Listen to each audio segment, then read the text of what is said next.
Hello.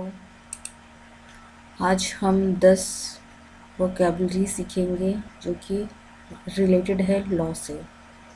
इसमें synonyms और antonyms भी साथ में दिए गए हैं, साथ में हिंदी मीनिंग और एक सेंटेंस जो कि आपको आसान बनाएगा वर्ड याद रखने में। अबेंस, सस्पेंशन इसका मतलब हो सकता है। A state of not happening or not being used at the present। कोई भी चीज़ हो सकती है, वो डील हो सकता है या फिर वो कॉन्ट्रैक्ट हो सकता है जो कि अभी कुछ दिनों के लिए रुक गया है किसी भी कारण से, तो वहाँ पे हम एविडेंस का यूज़ करेंगे। नेक्स्ट चलते हैं free hold property. Free hold property जिसमें पूर्ण स्वामित्व हो, मालिकाना हक हो किसी के पास। एक एग्जाम्पल देखते हैं पहले। Company sell its freehold property to their investor और प्रमोटर्स। अब हम इसके मीनिंग पे देखते हैं। Any state which is free from hold of any entity besides the owner. Owner का सिर्फ उसमें मालिकाना हक होगा और किसी भी लोगों का नहीं होगा। नेक्स्ट चलते हैं डेपोनेंट। डेपोनेंट एक तरह से कह सकते हैं हम witness, अटेस्टर, observer, someone who makes a statement in a court of law which they promise is true. Deponent can appear in a court as a witness or make a written statement which is presented in a court as evidence. Example: the court reporter keeps a copy of the document provided to the deponent during। यहाँ पे कुछ miss हो गया है। during proceeding।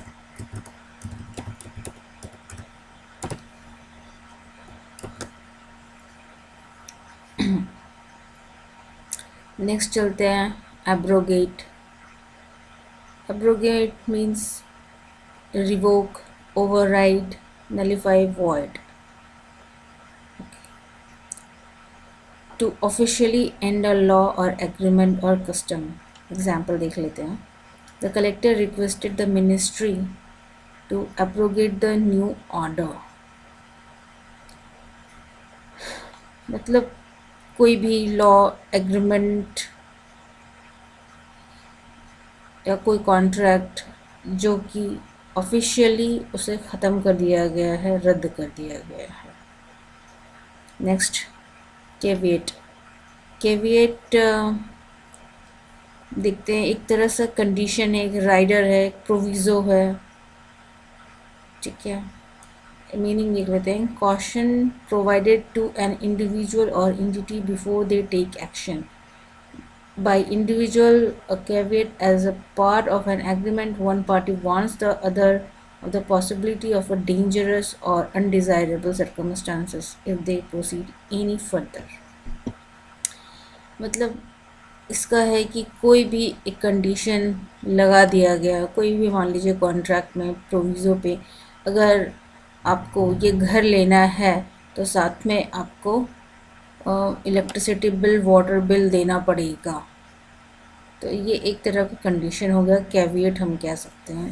There was one caveat was not to enter into a merger और otherwise weaken the Roches family control of the firm. अगर वो इस मर्जर में एंटर नहीं करेगा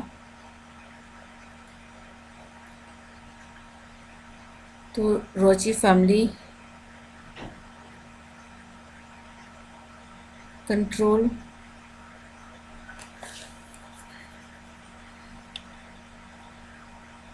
खो देगा वहाँ पे। नेक्स्ट चलते हैं कैविएट एम्पेटर। मतलब by at your own risk. Okay, the principle that the buyer alone is responsible for checking the quality and suitability of goods before a purchase is made। coercion it means force, किसी को ज़ोर ज़बरदस्ती से कुछ काम के लिए बाधित करना, रोकना उसे, या इसका पॉजिटिव सेंस में भी होता है कि किसी चीज़ को धमकी दे के करवाना या नहीं करवाना। ओके, नेक्स्ट चलते हैं bailment.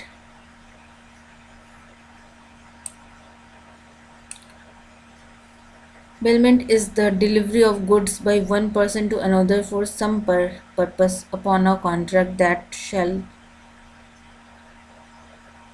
when the purpose is accomplished, he returned or otherwise disposed of according to direction. Okay. एक तरह से किसी चीज़ की डिलीवरी करना, ठीक है।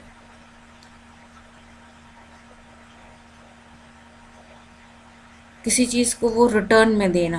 यहाँ पे हम एक बार और पढ़ लेते हैं। Delivery is bailment is a delivery of goods by one person to another for some purpose upon a contract that they shall, when the purpose is accomplished, be returned or otherwise disposed of according to the direction of the purpose delivering them. मान लीजिए एक agreement हुआ, हमें एक property लेनी है, उसके बदले मुझे एक प्रॉपर्टी लेनी है और जो सामने वाला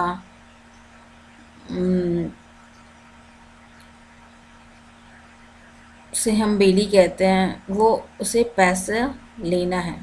मैं प्रॉपर्टी लूँगी और उसके बदले मैं पैसे उसे दूँगी, तो ये एक तरह का बेलमेंट हो गया, उसे कहेंगे। किसी चीज़ का ट्रांसफ़र होना। Storing goods in a warehouse, renting a tailor, giving existing mortgages to a lender as a security for loan. Citation हम कहते हैं किसी भी चीज़ को रेफरेंस लेके कुछ किसी चीज़ को बताना। जैसे MCA का सर्कुलर निकलता है, उसमें कुछ डेट्स होते हैं कि इस डेट को इतने नंबर का सर्कुलर इस ईयर का रहा। जैसे एग्जाम्पल देखिए, इसमें रहता है पेज नंबर रहेगा, या फिर सोर्स का नाम रहेगा, या फिर अगर वो भी नहीं है पेज नंबर, पैराग्राफ नंबर हमें लिखना पड़ेगा, ईयर, लास्ट नेम। ये सब एक तरह का मतलब एक रेफरेंस जिससे पता चल सके कि ये केस लॉ कब का है, कब पास हुआ, किस कोर्ट ने पास किया, तो उसे ही हम साइटेशन कहेंगे। एपेलेंट मतलब जो वो हो सकता है पिटिशनर, उसे हम कह सकते हैं प्लेंटिफ कह सकते हैं, कोई कंप्लेनेंट कह सकते हैं।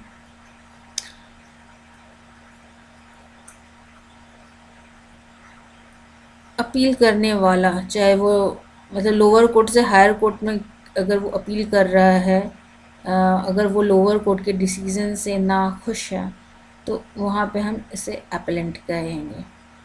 Thank you for watching.